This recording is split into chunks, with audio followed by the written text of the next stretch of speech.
Hello दोस्तों, आज का आपका जो टारगेट रहेगा केमिस्ट्री हमने कल ऑर्गेनिक केमिस्ट्री स्टार्ट किया था। ठीक है, क्लास 11th का basic concept of organic chemistry.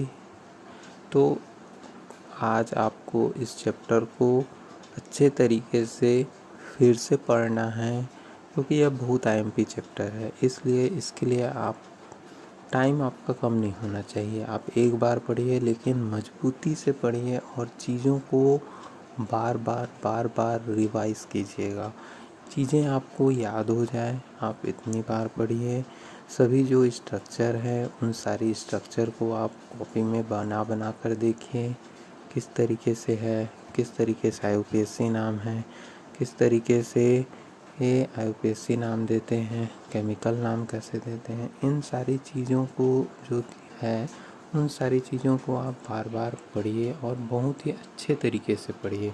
ठीक है, यह बहुत ही आईएमपी चैप्टर है और आप इस चैप्टर को अच्छे तरीके से पढ़िएगा और चीज़ों को अच्छे से समझते हुए पढ़िएगा। यह आपका बहुत ही आईएमपी चैप्टर है।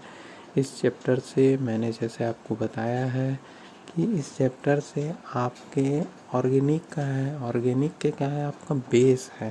ये आपका बेस है, तो बेस है तो आपका 10 नंबर के क्वेश्चंस आपके बनते हैं इस चैप्टर से। क्योंकि बेस अगर आपका स्ट्रांग नहीं होगा तो आप कैसे चीज़ों को याद रख पाएंगे अच्छे तरीके से। ठीक है, इसी तरीके से जो आपका बायो है, बायो में आपको पढ़ना है क्लास 11th की chapter 12th respiration in plant.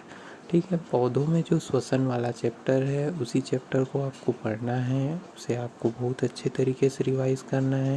जैसा कि मैंने आपको बताया था कि यह जो टॉपिक है वह आपके 10 नंबर का आता है एग्ज़ाम में, नीट के एग्ज़ाम में। तो यह भी चैप्टर आपके लिए बहुत ज़्यादा एमपी है। आप इस चैप्टर को बहुत अच्छे तरीके से रिवाइज कीजिए और चीज़ों को लिख कर देखिए, कहाँ से क्या क्रिया हुई है, किस तरीके से कहाँ क्या बन रहा है, कहाँ NADPH निकल रहा है। इन सारी चीज़ों को ATP ADP इन सारी चीज़ों को आप बहुत अच्छे तरीके से देखिए और समझिए चीज़ें किस तरीके से हो रही हैं, और इसे बहुत अच्छे तरीके से आप रिवाइज कीजिए। यह चैप्टर बहुत आईएमपी चैप्टर है। ठीक है दोस्तों, तो कल फिर मिलेंगे एक नए टारगेट के साथ दोस्तों। तब तक जुड़े रहिए नीट मेंटोरशिप प्रोग्राम के साथ। धन्यवाद। चैनल को सब्सक्राइब कीजिए।